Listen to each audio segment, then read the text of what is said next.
where you are, may the Lord give you evidence that sounds like a lie. Somebody hear me today.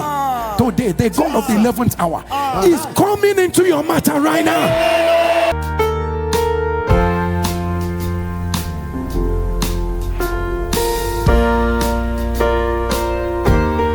Tomorrow in the church, Georgina, it all started last year, December, when I got recommended to start a new job after I prayed so much on the platform and people were having multiple testimony regarding job, and I was just recommended and I just got this permanent job. It was so lovely, nice transition from where I was to a better job in a new job, lovely place. And then in January came my 50th birthday. I had a very wonderful birthday and Thanksgiving.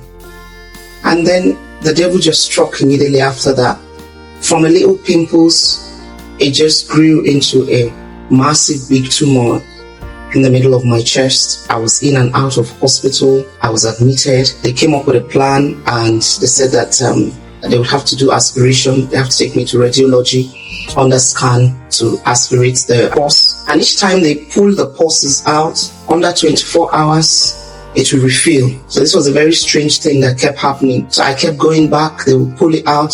It will come back. They will pull it to come back. After the 6th time of aspiration, I told the doctor that I'm not going to do it again. The consultant pleaded with me to do the 7th time. I refused. I said she should give me some time to just go and have a breather. So I came back home feeling really depressed. She then told me that they would have to do an open surgery because they've done all their best to help me get this pus out. They've removed over 30 centimeters pus, and each time they remove it, it will refill.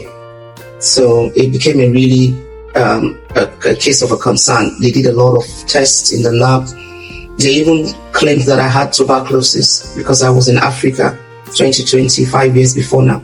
So they've done a lot of investigation and they were not seeing the normal results they normally get. So I had to come back, and then they said they were going to do an open surgery. They will not be able to stitch it. They will leave it open, and I'll be coming for dressing every day. And I said, no, it's not me they're going to do this on. And then they said after that one day, I'll come back for another surgery for them to remove the cyst and the sac and then seal it. So I said to them, I said, no. Anyway, she did not discharge me. She still put me through for surgery. So I came back home and I started praying. Yes, so I kept on saying, Pastor Jerry should mention my case. Pastor Jerry should mention my case. If he does it, I know that I'll be well. So this day, Pastor Jerry just said, tumor in the chest. That tumor in the chest. I was shouting. He just kept saying, tumor in the chest. I said, wow, that is my own. That is my own. I now wrote it down. It's me. And it now shrunk from the size of my palm, like about 7 centimeters. It came down to a dot. By the time I got back to the hospital, the doctor was completely shocked. She kept shouting, Georgina, you were right not to have done the surgery. You were right not to have done the surgery. I've come back to give God all the glory because this is really, really a massive miracle. It was really a thing of concern. I've never seen anything like this. I kept measuring it myself because even in the hospital, they measure it every time I go to see if it's reducing. And it just went from 7 centimeters. Every day it was going down like magic, like something was shrinking it. I couldn't believe it. I've come back to say thank you.